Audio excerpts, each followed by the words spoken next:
Hi there, I'm Anna K. Morris, your host and the creator of the Afundance podcast. I am so happy to be here because here's what I know. When we are having more fun in life, abundance flows. I have been a life coach for the past 16 years. I watch it time and time and time again. When we are able to bring ourselves back to the version of us, that 3, 4, 5-year-old self, that was having so much fun and not concerned about the outcome, the judgment, the people pleasing, the whatever it is, just having fun for the sake of having fun, wild things happen. Abundance flows, money flows in, relationships happen, love happens, houses happen, all of the things that we truly desire happen when we are in a state of joy and fun. So this podcast is here to help you have more fun. So what you can count on is tons of content in different ways, between interviews, co-host, to coaching videos of me helping you have more fun. And my promise to you is that I will always be having fun and infusing this podcast with the energy that you need to have abundance flow easily in your life. I love you and thank you so much for being here. Now, on to the episode. Welcome back to episode 3 of the Afundance podcast. I am so happy you're here. And I've been traveling a lot. I just got back from a retreat with women that I know from a coaching group, from a coach that I work with, Kathy Heller.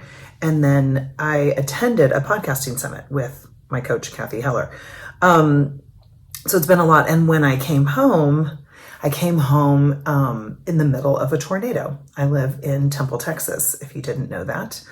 You may have heard about my town on the news. So I drove through a tornado to get home on Wednesday night, hiding underneath a couple of bridges during a hailstorm. And thankfully, my family was okay. I was okay. So many businesses and homes have been devastated in our area. And there were no fatalities. It's actually a miracle when you look at the devastation of like where I usually go and get coffee. Where we, go and do our shopping. Like, there's a jump park that my kids love. I have 2 kids, 4 and 2, Jack and Dean. You'll see them, I'm sure, on the podcast if you don't already know them. And there was a birthday party that our friends were at, and they and the half of the jump of the trampoline park was ripped off, and they were hiding in a bathroom. And like it's just really crazy. And it's not something that you think that you'll go through. And we just went through it. So that to say, it's been an adventure, right? Everything has gone literally upside down. And before any of that happened, I was thinking about what I wanted to share with you guys, because if you're not familiar, if you're new to me, if you're new to the work that I do, I'm a coach that helps you on clarity and confidence. So I'm really good at sifting through all the stories. That's why I'm a coach and not a therapist, to get to what it is that you truly want and then have the confidence to go get it. And that's what we're going to be talking about on the show today, because I've done a lot of things, and I'm going to use the example of these 2 trips that I just took, that can seemingly look like, not impromptu, but like, sometimes, I mean, I don't know if you've had kids, but sometimes the words escape me. I'm like, what's the word? Impulsive. There we go. It can look impulsive.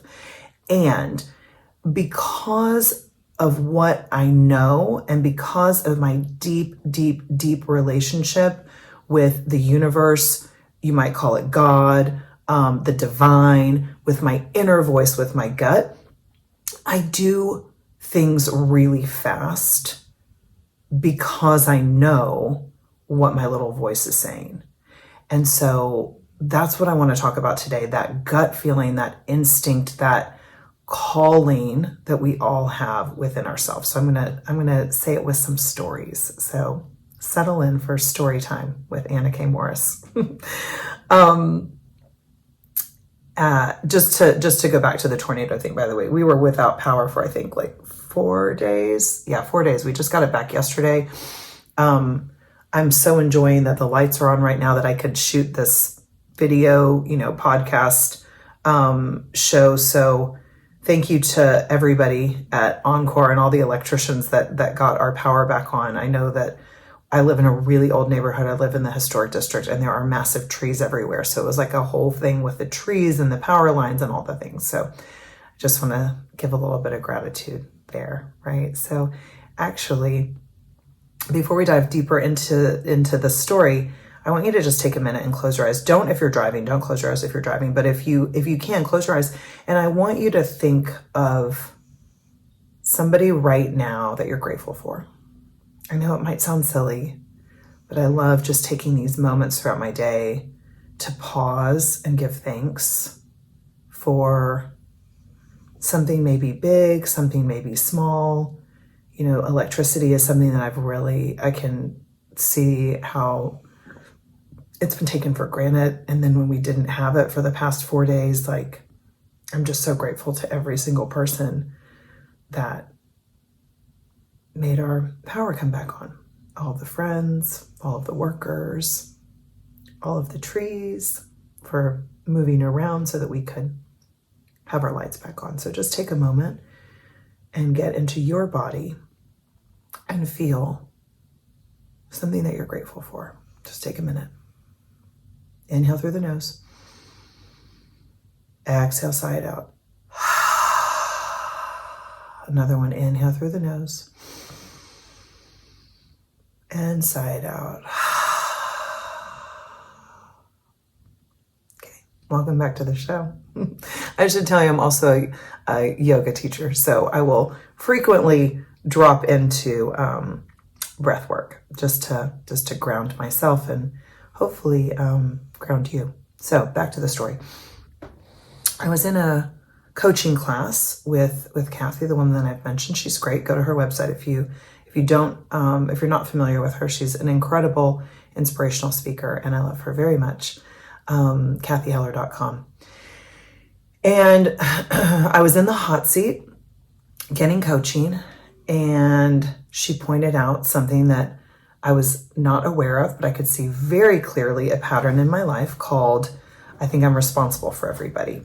And it's really great because once you get hey Duke, come on. I've got a dog here that just won't stop licking himself. So anyway, if you hear that, just tune it out. So Kathy pointed out that no matter how I've changed my coaching programs, I can only allow for so much financial abundance to flow to me, because at the end of the day, I think I'm responsible for everybody. And it's a really old tape. It goes back to, sibling stuff in my family. And that's like gold. Once you realize what your tape is that you're running, and you're like, oh, wow, I do that all the time. I'm responsible for everybody. And as a woman, like, we're taught that that's what we should do, that that's our value. And I'm here to say that it's not. And you can help people and not be responsible for them, because ultimately we can't ever really be responsible for people. It's called free will. So back to the story. It's meandering. So I'm in this hot seat. Kathy points out that I think that I'm responsible for everybody. I say a cleaned up version of that, and then I have to hop off the call. And I go back and listen to the recording, and she keeps coaching me when I'm off the call. And she points out that I've just said a nicer version of the same thing, that I'm still responsible for everybody, right? And in that moment, my little voice said, go to LA. Now, your little voice can show up in a lot of different ways. Mine is a very soft whisper, and I could easily miss it. In fact, I've missed it many, many, many times, / not wanted to listen to it. I quit drinking 9 months ago. And 20 years before that, I had the little voice say to me, stop drinking. But I negotiated with it. I argued with it. I was just kind of a brat about it and like wouldn't do it. So when people ask me like, why did you stop drinking? The answer is really just because it's my intuition. It's the divinity, God within me has been telling me for 20 years. So it's like, I just finally did the thing that I knew to do. So back to this. I get this little voice that says, go to LA. Now, what's coming up in LA is a podcasting summit. And the reason that that's important is because I did not have a podcast. This was a few months ago. I didn't have a podcast, and I actually really have resisted having a podcast because I had a radio show 10 years ago. And this was before podcast was really a thing. It was 2013, 2014. And I loved it. And then I went and traveled around the world for a few years and didn't do anything. And then podcasting became really popular. Now, the reason that I haven't wanted to have a podcast is because I like to be at the beginning of a trend. And it felt a little bit like everybody and their mother had a podcast. And while that might be true, everybody and their mother is not me. So I can have a podcast and so can you. So when I got this little voice telling me to go to LA, I'm like, what are you like? I don't have a podcast. Like why would I go to LA? But because of the work that I do and the work that I've done over the last 16 years as a coach, I know to not argue with my little voice. So rather than try to figure it out or get complicated about it, all I did was look at plane tickets. And the plane tickets were radically affordable. I think it was like $200 for me to fly direct from Dallas. So I booked a plane ticket. I booked my flight, or I booked my ticket to the podcasting summit. And within 10 minutes, it was handled. I did a couple of free cancellation hotel bookings, so I would have a couple of choices and options, and they all worked. I'll tell you, like, I did not have the money. I did not, I have two little boys. They're 4 and 2 years old. I was already going to be gone at a retreat with an amazing woman from the coaching program, Amanda Lovell, who I will definitely have on later. She's a travel expert and led her first retreat that I attended. So it felt incredibly indulgent to go from like a retreat for myself to a podcasting summit, leaving my husband alone with the boys for 7 days. And I booked all of those things, told Derek about going to the podcasting summit in LA, and he was like, of course you should do that. Does that all work? Can you make it work? And I was like, yeah, I already booked everything actually. He's like, great. It was the easiest thing ever. And that's my point, is when you listen to your little voice, it's really easy. All there is for you to do is go and take the action. And the thing is, we mostly don't take the action. And you might say to me, well, Anna, I don't know what my little voice is saying. Maybe you don't know. I'm not sure about that. I'll tell you, the way that you know your little voice is by spending time with yourself. And I encourage you to hop over to my website and grab my top 10 journal prompts. I'm just thinking this through. I'm like, well, there were times in my life that I didn't know my little voice, and that was pre-journaling. So one of the the most powerful thing, and the thing that I teach all of my clients, no matter what way you work with me, is journaling. It's Julia Cameron's style from The Artist Way. I'm a student of The Artist Way for 16 years. That's what my coaching program is largely based off of, and the Reconnect that's coming up. And I am not interested in journaling what I'm grateful for. When people say like, oh, I journal, I write like 5 minutes what I'm grateful for. No, that's not what journaling is to me. Journaling to me is writing your guts out, like writing the worst stuff and getting it onto the page so that I don't have to hold it anymore, right? Nobody is ever going to want to read my journals. They are awful. That I do not write nice things. I don't write nice things about people. I write horrible things about myself because I just need to let it go. And when you journal, so I recommend journaling 3 pages. It should take you about 45 minutes, first thing in the morning. And please don't tell me that you don't have time because I have 2 kids and one of them really doesn't sleep. So you can find the time if you have the value. Journaling for me has given me my whole life. So that little voice that I listen to, and it might look like I impulsively do things, not impulsive at all. It's because I know myself so well that I am able to hear the little voice, number one, and number two, then go take the action, be brave enough, be courageous enough to take the action. And when I do, magic happens. That's actually why Afundance came to be. So I go and register myself for this podcasting summit. I do not have a summit, or I do not have a podcast. And then when I'm journaling one day, I'm like, I love having fun. I think fun leads to abundance. And I'm playing around and I was like, that's like a fun dance. And it's also like a fun dance. And all of that came in my journaling. So back to what I was saying, if you haven't gone and gotten my top 10 journal prompts, go to my website. It's under free stuff, I think. And you can sign up and get my top 10 journal prompts. I also have a summer fun summit coming up. It's totally free. It's June 3rd through the 6th. So you can sign up for that. It's free. You can do a VIP thing if you want to get a little one-on-one time with me. You can sign up and do that. It's, I think, $27. So those are some tools that you can start putting in to listen to your little voice, because here's the thing. We all know what it is that we truly want, that we truly desire. And then you negotiate with it. And I'm the person that now jumps, right? I'm going to tell you a quick story about bungee jumping, just because we'll have this podcast be a little bit longer and I love telling stories. So, and at some point I'll tell you another story about how Derek and I traveled around the world and did not work for 3 years. So that also came from my coaching and my little voice and journaling.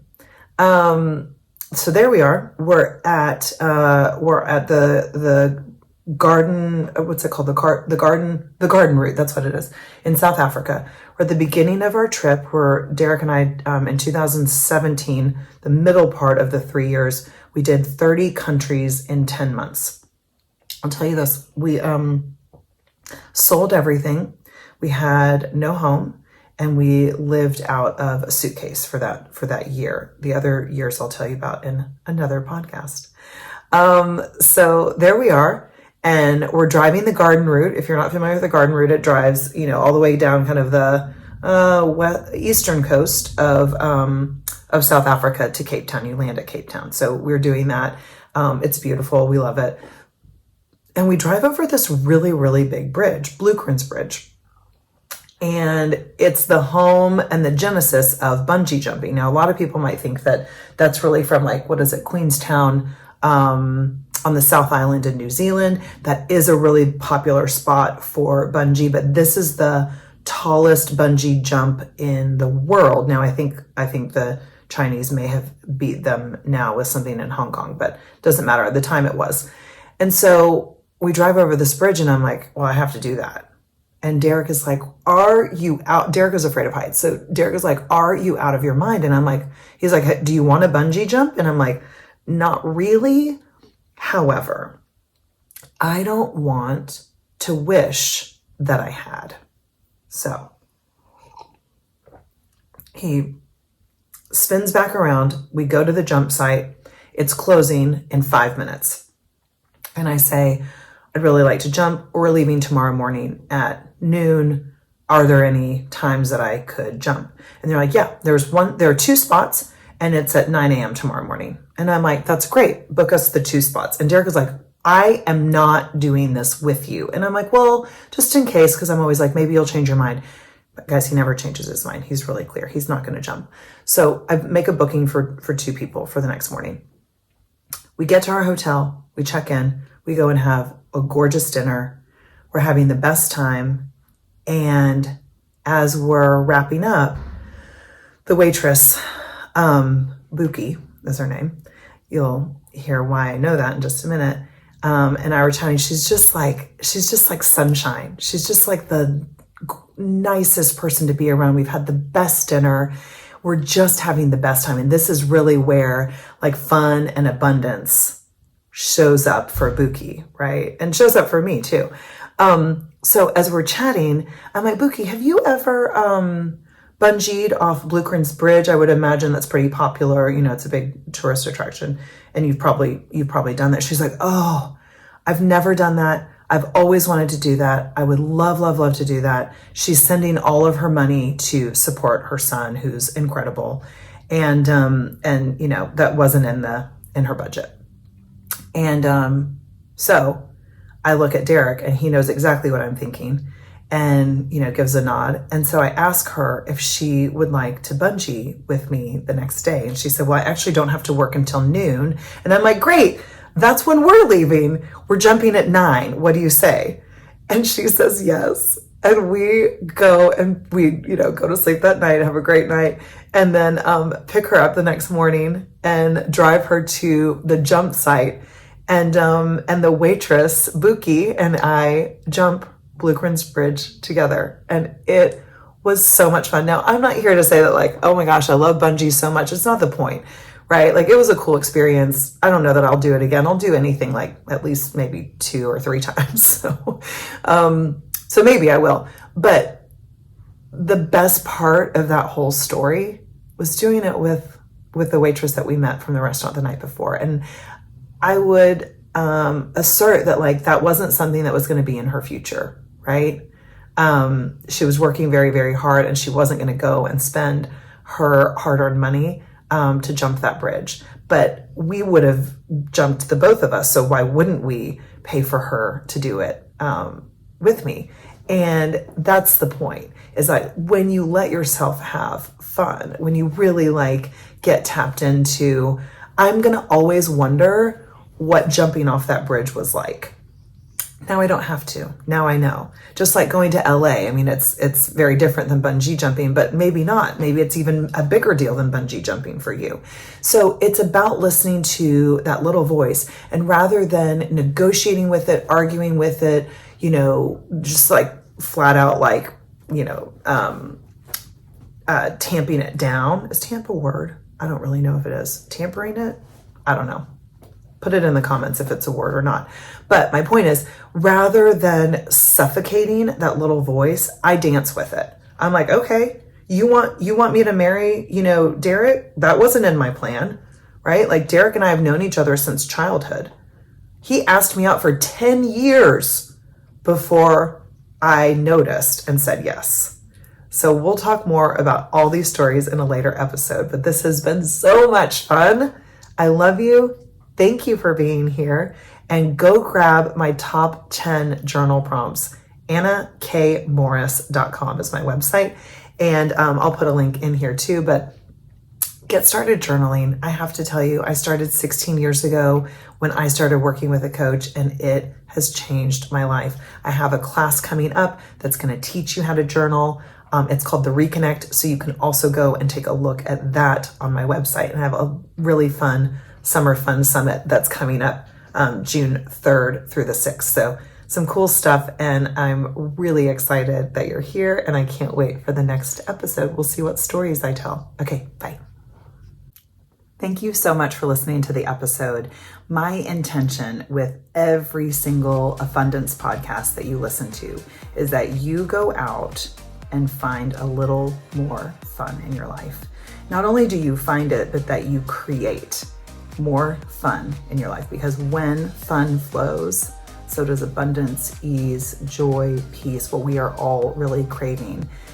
And it ultimately comes down to connection with others, but deep connection with our own 4-year-old self. Thank you so much for being here. I love you, and I will see you next time.